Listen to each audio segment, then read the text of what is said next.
Really wasted it. You can rotate it. It feels so nice. It's so close to... Man, I want it. Oh, yeah. All right, go for it.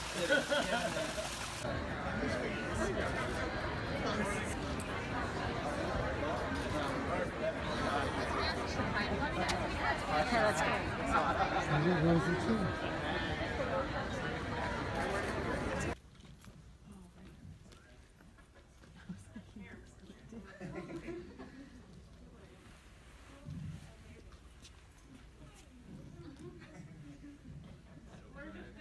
Yeah, just hug each other. It's kind of fun to. Oh, is there not enough? I'll stand. You guys can switch off and on. That's okay. A stand is fine. Okay. I'm gonna stand.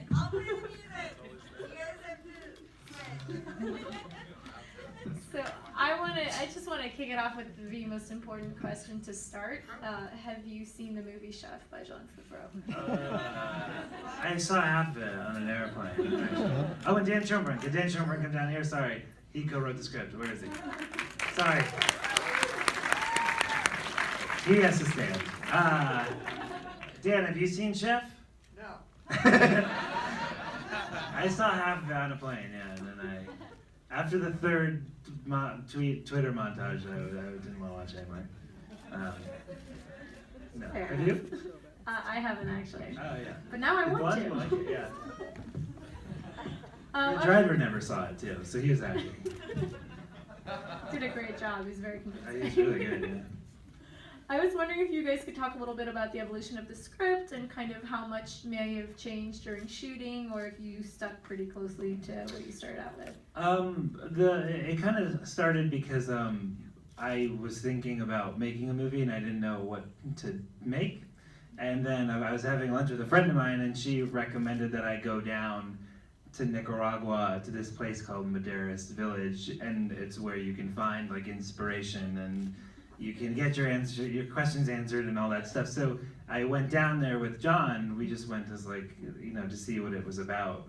And we were like, oh, we should make the movie about this place because it's kind of hilarious. And it just has like so much character to it. It's just a really kind of interesting character of a place because it's this like beautiful oasis of people from Los Angeles and Brooklyn in the middle of this, in the middle of Nicaragua, and it was just such a funny, like, weird place for it. But then, it evolved a lot when we were shooting. Like, I don't know, you guys improvised a lot of that stuff because it was like more natural, and I kind of like that. I think that brings out better performances and a better environment. I was wondering if we could kind of pass the mic down. You guys could each talk about how you became involved in the project and kind of what attracted you most to it. I became involved with the project. Paul and I had produced a few short films together, and Paul came to me with this script for a feature that he wanted to do, and I was very excited to jump on board. We had worked together a bunch, and it was a really, really fun script and a dream to go produce my first feature in Nicaragua. So that was basically how I came aboard. Kind of like what Paul said, he told me about that lunch he had, and it sounded like a fun place to make fun of because these people are down there and they're not experiencing the country at all. It's like trapped in this little village in Nicaragua by the water, away from everything. So we wanted to go see if that's what it was really going to be like, and when we went down there, it's based on a real place. It's very much like that in real life, so it seemed like a fun thing to do. And we shot there. And we shot there. The movie was shot at the they're not here, but they kind of got a little bit of a different script than what we actually shot, so that's a little insider information. The record. I got involved because when I started to be an actor, I thought I would get to travel to amazing places. And before this, I went to Hartford, Connecticut, and I was in Costa Mesa at one point for a job. So Nicaragua pretty much had me, and then Paul and I went out to dinner And I fell madly in love with him and was like, this will be, in a platonic way, my husband Sarah has this is no, I just really loved Paul, and I watched all his shorts and thought he was really smart and funny and great. So I went to Nicaragua and didn't shit for a week. There's no vegetables there. There's no vegetables there. How did I get involved? I would take a bullet for any of the people sitting here. So just asked me to take a bullet. It was the best. It was too fun. It was too fun.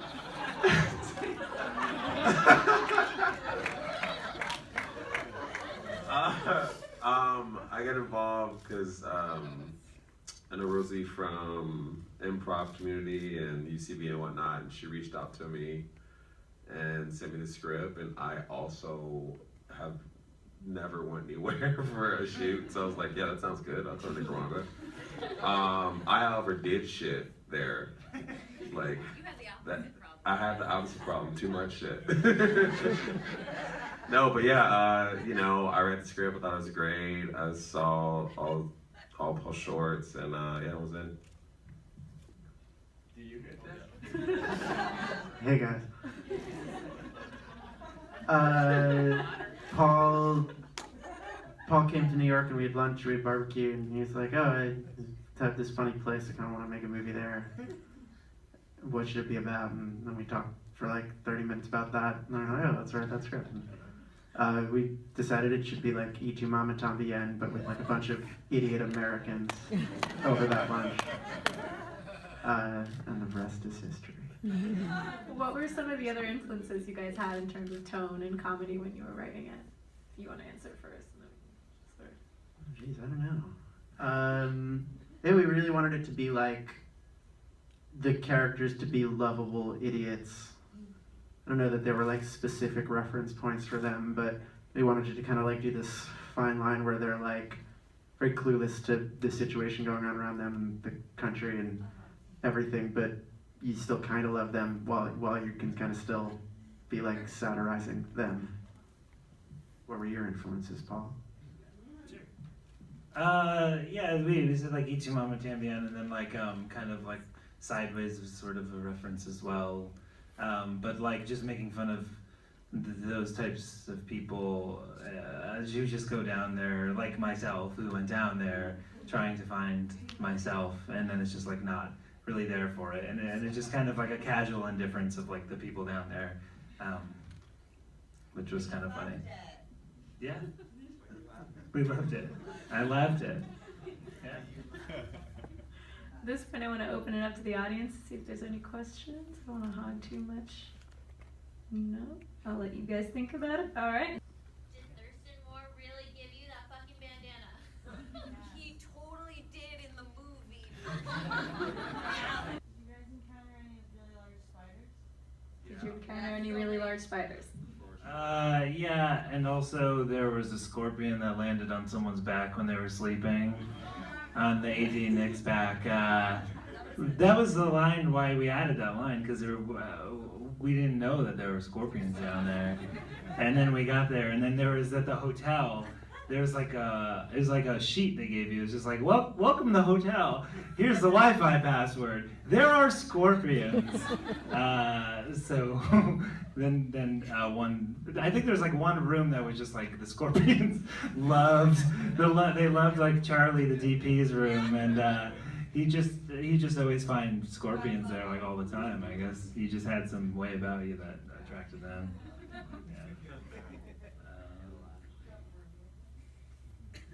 On that note, what else was really challenging for you guys? Because I know you mentioned that a little bit in the intro, but what was kind of the hardest part of shooting in Nicaragua?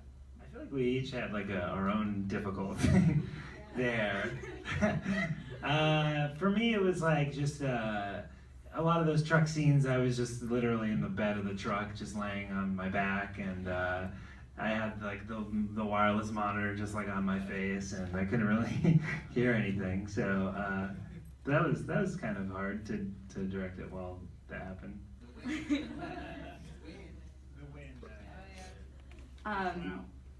there was a language barrier, which was difficult. um, we cast a lot of local actors, which was really wonderful, and non-actors, and those were really the easiest to work with, I think, more so than the actors. There was a disconnect. The local actors there was sometimes a disconnect between what was needed of them and the language, and like there was the driver who we had in that SL. He was cast last minute because the driver that we had, who we had brought in from hours away in Nicaragua, who had a great audition, but he didn't know how to drive at all. And we discovered that when he was in the car. So SL was wonderful, but he was a last minute change. Things like that. The pool was too cold. The pool was too cold. Remember when it was 3 a.m. and I just walked straight into the hot tub and did a like nosedive? I was like, bye guys!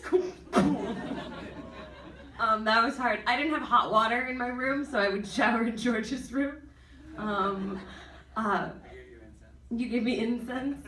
Because they also smelled bad a little. The hotel owner is Olaf. The My Boat, My Rules is the where we were staying.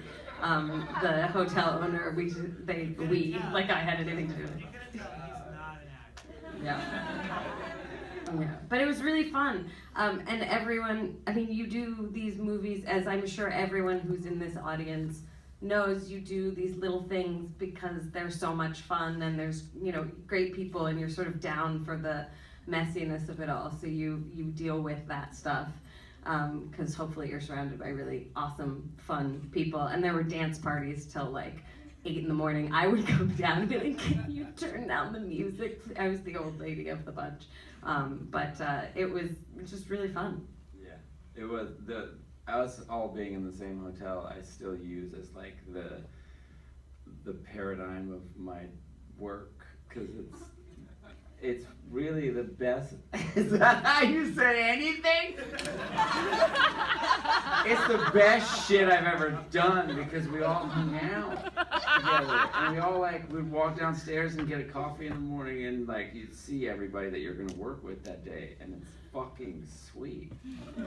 Can you curse in this area? And I mean, yeah, it was amazing, like the dance parties and just the music and everything. The weird thing was like none of us could get really drunk. Like I would take like 12 shots and be like, I'm fine. Like it was just weird, like I guess the humidity. But it was pretty chill. And the other thing that sucked a little bit was the same food every day. You just had to eat like beans and rice, like from breakfast, lunch, and dinner. But it was so cool, like, to get to bond with you guys and just, like, be, like, in the fire together and, like, messy and figuring it out and just really trusting Paul's vision. It was great. I wasn't there. I wasn't there. I had to work. I had a day job. Sounds great. Sounds fucking awesome, dance parties. But you ate rice and beans every day at your job, just to like. I didn't shit in solidarity with you. You went to the hospital, actually. Yeah, it was horrible. We had one all the way in the back on the right. I saw that you had an LA crew. What were those scenes? What were the LA scenes in the LA crew? That's a good question.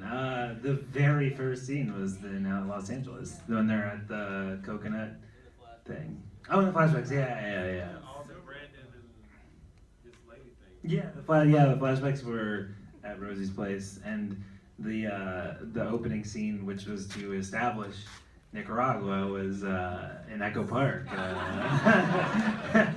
Very just weird. I don't know, a dirt place, just a place of dirt. We shot it there, and it worked out pretty well. But it's kind of a bummer that the very first scene is not the place. But we kind of needed to reshoot that or just do it to establish more of their relationship.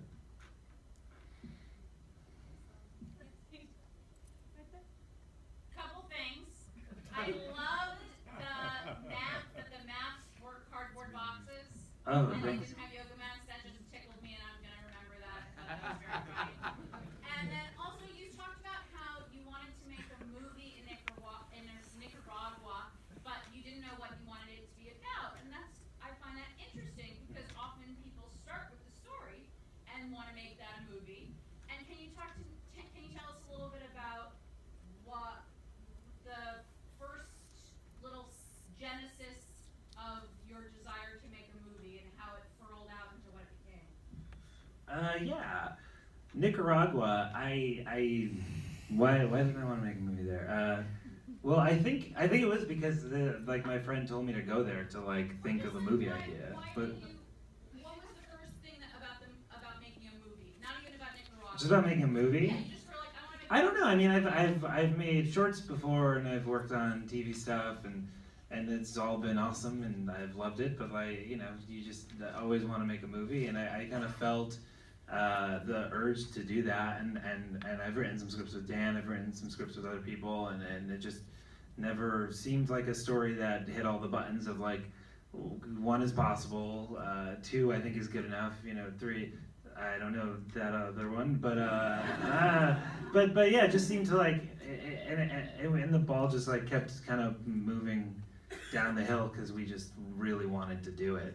And also I think part of why we made it in Nicaragua is because it's a beautiful place that no one really shoots in, and it's I didn't really think of this, but at the time it was very cheap to shoot there.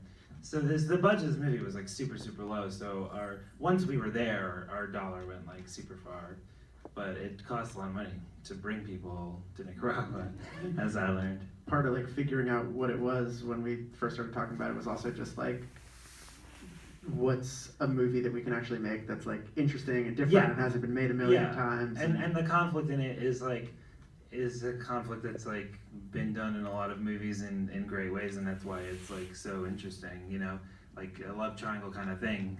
So yeah, we're well, what can we make with not a lot of money, but that looks and feels very different than other movies of this kind of ilk. Thank you.